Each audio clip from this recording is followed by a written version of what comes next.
Pourquoi j'ai décidé d'essayer le stoïcisme pendant 30 jours? Il y a un mois, j'étais fatigué. Fatigué de courir après des choses que je ne pouvais pas contrôler. Fatigué de me sentir frustré, en colère ou anxieux sans raison claire. J'avais l'impression d'être constamment réactif, jamais vraiment aux commandes. C'est là que je suis tombé sur le stoïcisme.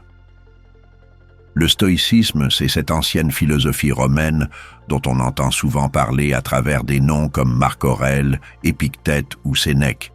Une philosophie qui promet de nous aider à vivre mieux, à rester calme dans la tempête, à développer une force intérieure. Honnêtement, j'étais sceptique, mais curieux. Alors je me suis lancé un défi simple, vivre 30 jours comme un stoïcien, pas comme un moine dans une grotte, mais comme quelqu'un qui applique vraiment au quotidien les grands principes stoïciens.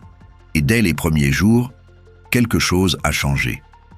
La première leçon que j'ai apprise, c'est celle du contrôle.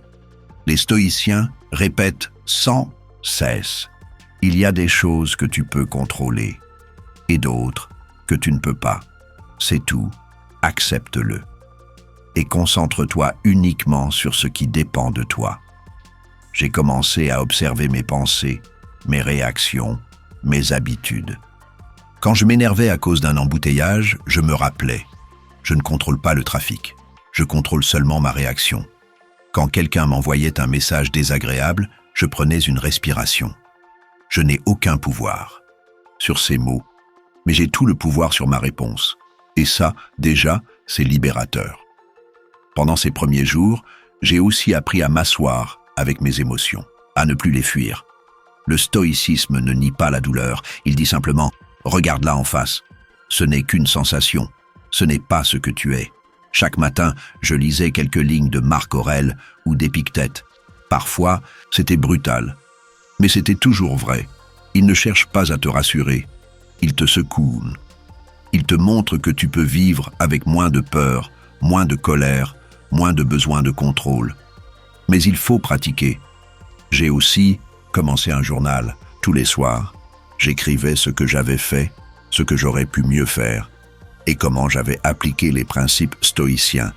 Rien que ça m'a aidé à ralentir, à voir plus clair. Et puis, il y a eu la discipline. Se lever plus tôt. Faire ce qu'il faut, même quand on n'a pas envie. Refuser les distractions inutiles. Ce n'est pas agréable, mais ça forge quelque chose en toi. Une solidité. En fait, ce que j'ai commencé à sentir, dès la première semaine, c'est une forme de paix, pas une paix molle, une paix vive, consciente, une force tranquille. Mais ce n'était que le début. La douleur, l'inconfort et la vraie liberté. Ce que le stoïcisme m'a appris, c'est que fuir la douleur, c'est fuir la vie. On vit dans une époque où tout nous pousse à éviter l'inconfort. Un clic pour commander à manger, une série pour fuir l'ennui, un scroll pour éviter de penser. Mais les stoïciens, eux, couraient presque après l'inconfort, pas par masochisme, mais pour se libérer. J'ai décidé d'arrêter certaines habitudes, plus de réseaux sociaux, pendant 30 jours, pas de sucre, douche froide. Et chaque fois que ça devenait difficile, je me disais: ceci est un exercice pour l'âme. Ce que j'ai découvert, c'est que le vrai pouvoir ne vient pas du confort. Il vient de ta capacité à dire non, à tolérer la frustration, à rester debout quand tout en toi veut fuir. Épictète disait: ce qui trouble les hommes, ce ne sont pas les choses, mais l'opinion qu'ils en ont. La douleur, l'inconfort, ce ne sont que des événements neutres. C'est nous qui les colorons de peur, de rejet, de colère. J'ai commencé à voir les choses autrement. Une dispute, une occasion de pratiquer la patience. Un retard, une chance de respirer et observer mes pensées. Un moment de solitude, une invitation au silence. Et dans tout ça, j'ai compris une chose: la liberté, la vraie, ne dépend pas de l'extérieur.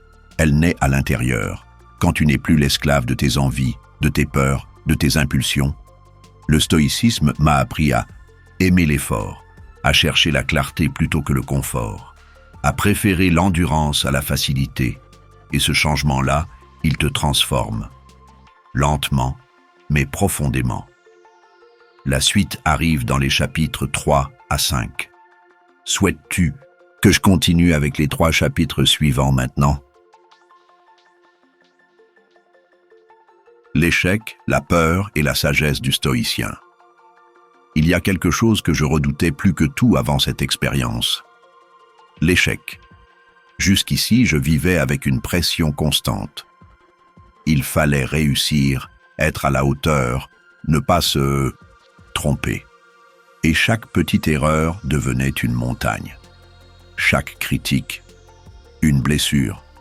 Mais les stoïciens ont une autre vision. Pour eux, l'échec n'est pas une tragédie. C'est un terrain d'entraînement. Marc Aurèle disait « L'obstacle sur le chemin devient le chemin ». Autrement dit, chaque difficulté est une opportunité de devenir plus fort, plus sage, plus stable. Alors pendant ces 30 jours, j'ai décidé de faire face à mes peurs. Pas dans des défis spectaculaires, mais dans les petites choses du quotidien. Dire non quand c'est inconfortable, prendre la parole quand j'hésite, oser proposer une idée, même si elle peut être rejetée. Et tu sais quoi? Oui, parfois j'ai échoué. Oui, parfois j'ai été mal compris. Mais je ne me suis pas écroulé. J'ai observé, j'ai appris.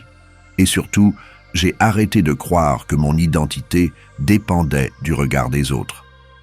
Les stoïciens répètent que ce que pensent les autres ne te regarde pas. Ce n'est pas ton domaine.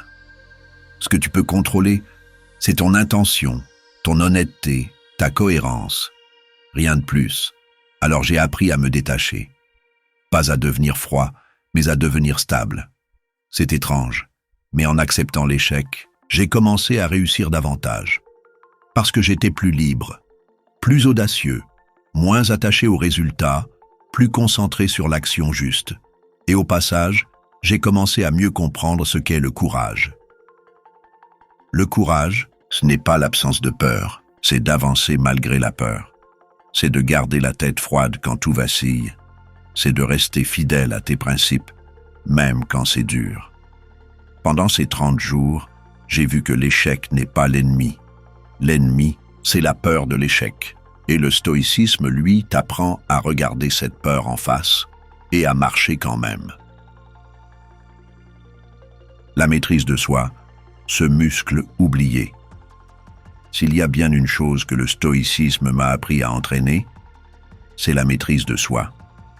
Pas pour devenir une machine sans émotion, mais pour reprendre le gouvernail. Parce que trop souvent, ce sont nos impulsions qui nous dirigent. Un mot blessant, et on répond violemment. Une envie, et on se jette dessus. Une peur, et on se replie. Mais pendant ces 30 jours, j'ai pratiqué un autre réflexe, la pause. Avant de parler, je respirais. Avant de juger, j'observais. Avant d'agir, je me demandais, est-ce que c'est en accord avec mes principes? Et ça change tout. Petit à petit, tu reprends le pouvoir sur toi-même. Tu deviens moins esclave de tes réactions. Tu réponds au monde, au lieu de réagir à lui. J'ai aussi beaucoup réfléchi à la discipline, ce mot qui fait peur, mais qui en réalité libère. Parce que plus tu fais ce qui est bon pour toi, même quand tu n'en as pas envie, plus tu deviens solide, moins tu es ballotté par tes humeurs. Je me levais plus tôt, j'éteignais mon téléphone plus tôt, je choisissais mes paroles avec plus de soin. Et surtout, je ne me laissais pas aller à la plainte. Les stoïciens détestent la plainte. Ils disent « tu souffres? Bien, alors transforme cette souffrance en force. Utilise-la, ne gaspille pas ton énergie à gémir. » Et à force de pratiquer ça, tu deviens quelqu'un d'autre. Quelqu'un qui garde sa dignité, même dans l'adversité. Quelqu'un qui agit selon ses valeurs, pas selon ses pulsions. La maîtrise de soi n'est pas naturelle, c'est un muscle. Mais plus tu l'exerces, plus tu deviens calme. Et plus tu es calme, plus tu es libre. Ce que je garde après ces 30 jours, et ce que j'abandonne. Alors voilà, 30 jours de stoïcisme, 30 jours de lecture, de réflexion, d'observation, de silence. Qu'est-ce qui a changé? Qu'est-ce que je garde? Et qu'est-ce que je laisse derrière moi? Ce que je garde d'abord, c'est une nouvelle boussole. Avant, je me laissais guider par l'envie, la peur, l'opinion des autres. Maintenant, je me demande, est-ce que c'est en mon pouvoir? Est-ce que c'est en accord avec la vertu? Est-ce que c'est utile ou futile? Ce que je garde aussi, c'est le journal. Écrire chaque soir ce que j'ai bien fait, mal fait, pensé, ressenti. C'est devenu un rituel, une manière de me recentrer, de progresser, de me rappeler que je suis un être humain en chantier, pas un produit fini. Je garde aussi une nouvelle relation à la douleur. Je n'essaie plus de l'éviter, je l'écoute, je l'accueille, parce qu'elle me parle, parce qu'elle me forge. Et surtout, je garde cette idée précieuse. Je ne contrôle pas le monde, mais je contrôle mes actions, mes pensées, mes réactions. Et c'est largement suffisant pour vivre une vie forte, paisible et digne. Ce que je laisse derrière moi, c'est la plainte. Le rôle de victime, le besoin d'avoir raison, le besoin d'être aimé à tout prix. Tout ça, c'est lourd, c'est inutile, c'est un piège. Aujourd'hui, je ne suis pas devenu un sage, pas un maître stoïcien, mais je suis plus stable, plus lucide, plus ancré. Et surtout, je sais que je peux continuer à marcher sur ce chemin. Le stoïcisme, ce n'est pas une mode, ce n'est pas une citation Instagram, c'est une discipline, une pratique, un art de vivre, et ce que j'ai appris en 30 jours, je veux le cultiver pour les années à venir. Parce que dans un monde bruyant, rapide, instable, il y a peu de choses aussi précieuses que la paix intérieure. Et peu de philosophie aussi puissante que celle qui te dit « Tu as déjà en toi tout ce qu'il faut pour être libre ».